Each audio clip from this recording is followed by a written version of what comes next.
ప్రస్తుతం మనం సరిగా ఉదయం 7 గంటలకి ఈ పోలింగ్ కూడా ప్రారంభమైంది. ప్రస్తుతం మనం ఢిల్లీలో ఉన్నటువంటి నిర్మాణ్ భవన్ దగ్గర కూడా ఉన్నాం. ఇక్కడనే రాహుల్ గాంధీ కూడా తన ఓటు హక్కును కూడా వినియోగించుకున్నటువంటి పరిస్థితి నెలకొంది. ఇక ఓటు హక్కు వినియోగించుకోవడానికి కూడా చాలా మంది కూడా ఇక్కడ చేరుకున్నటువంటి పరిస్థితి నెలకొంది. మొత్తానికి ఢిల్లీలో మొత్తం 70 నియోజకవర్గాలు ఉన్నటువంటి నేపథ్యంలో మాత్రం ఇటు ఇందులో జనరల్ సీట్లు వచ్చేసి 58, ఇటు ఎస్సీ రిజర్వ్ వచ్చేసి కూడా ఎస్సీ రిజర్వ్ వచ్చేసి 12 సీట్లు కూడా ఉన్నటువంటి పరిస్థితి నెలకొంది. అయితే మొత్తం ఢిల్లీలో మాత్రం ఇటు 1,50,00,000 మంది ఓటుకు కూడా తాను వినియోగించుకున్నటువంటి అవకాశం కనిపిస్తుంది. దాంతోపాటు ఈ సంవత్సరం వచ్చినటువంటి సంబంధించినటువంటి యువ ఓటర్లు మాత్రం 20 నుంచి 29 సంవత్సరాల మధ్య ఉన్నటువంటి వారు మాత్రం 25 లక్షల పైగా కూడా వారు కొత్తగా ఓటుకు కూడా వినియోగించుకున్నటువంటి పరిస్థితి నెలకొంది. కాబట్టి ఎక్కడ ఎటువంటి ఇబ్బంది తలెత్తకుండా మాత్రం పూర్తి స్థాయిలో బందోబస్తు కూడా ఏర్పాటు చేసినటువంటి పరిస్థితి నెలకొంది. పూర్తి స్థాయిలో పోలీసులు కట్టుదిట్టమైనటువంటి భద్రత కూడా ఏర్పాటు చేశారు. ప్రస్తుతం మనం ఢిల్లీలో ఉన్నటువంటి నిర్మాణ్ భవన్ దగ్గర ఉన్నటువంటి ఆ విజువల్స్ కూడా చూస్తున్నాము. ఇక్కడ పూర్తి స్థాయిలో ఓటుకు వినియోగించుకోవడానికి వస్తున్నటువంటి వారందరూ కూడా ఓటు వేసిన తర్వాత వారికి పూల మొక్క కూడా ఇస్తున్నటువంటి పరిస్థితి నెలకొంది. ఆ బోలియే हम दिल्ली से हैं सर, वोट डाल के आ रहे हैं।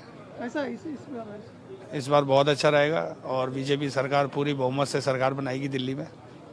यही मेरी शुभकामनाएं हैं बीजेपी को। धन्यवाद।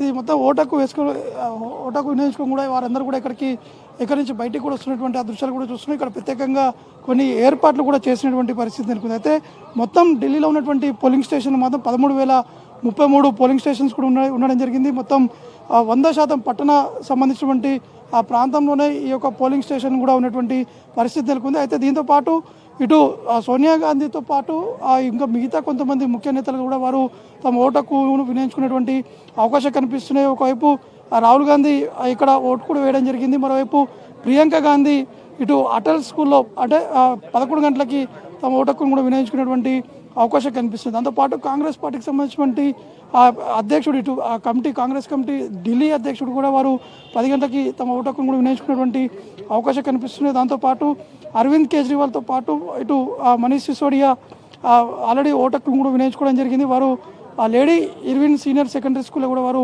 ఓటుకు కూడా వినియోగించుకున్నటువంటి పరిస్థితి నెలకొంది. ఇటు సంజయ్ సింగ్తో పాటు అతిషి అంటే ఢిల్లీ ముఖ్యమంత్రిగా ఉన్నటువంటి అతిషి కూడా వారు ఓటుకు కూడా కల్కాజీ పోలింగ్ బూత్లో కూడా కల్కాజీ నియోజకవర్గం నుంచి పోటీ చేసినటువంటి అతిషి ఇటు కల్కాజీ మందిర్లో వారు తమ ఓటుకు కూడా వినియోగించుకున్నటువంటి పరిస్థితి నెలకొంది. కాబట్టి మొత్తానికి భారీ ఎత్తున ఏర్పాట్లు కూడా చేయడం జరిగింది. ఇప్పటికే పోలీసులు కూడా కట్టుదిట్టమైనటువంటి భద్రత కూడా ఏర్పాటు చేశారు. ఎక్కడ ఎటువంటి అవాంఛనీయ సంఘటనలు జరగకుండా మాత్రం పూర్తి స్థాయిలో భద్రత కూడా ఏర్పాటు చేయడం జరిగింది.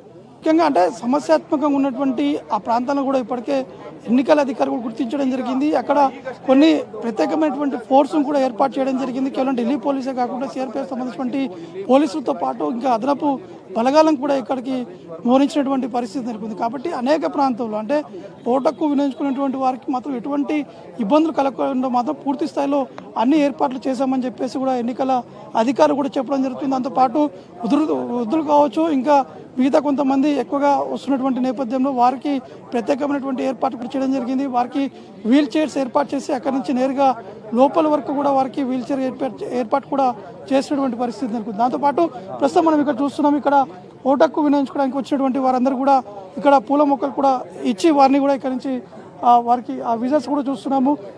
ఓట్ దాలేజీ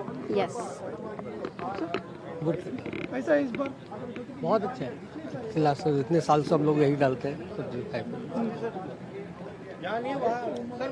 పూర్తి స్థాయిలో ఎలక్షన్ సంబంధించినటువంటి అధికారులందరూ కూడా వారికి కొన్ని బొకేస్ కూడా ఇస్తున్నారు, అంటే పూల మొక్కలు కూడా ఇస్తున్నారు. దాంతోపాటు కొంత కప్పులు కూడా ఇచ్చి పంపిస్తున్నటువంటి ఆ దృశ్యాలు కూడా కనిపిస్తున్నాయి. అంటే ఎక్కువ శాతం కూడా పోలింగ్ కూడా నమోదు కావాలని చెప్పేసి కూడా ఎన్నికల అధికారులు ప్రత్యేకమైనటువంటి ఏర్పాటు కూడా చేశారు. ప్రతి ఒక్కరు కూడా తమ ఓటు హక్కును కూడా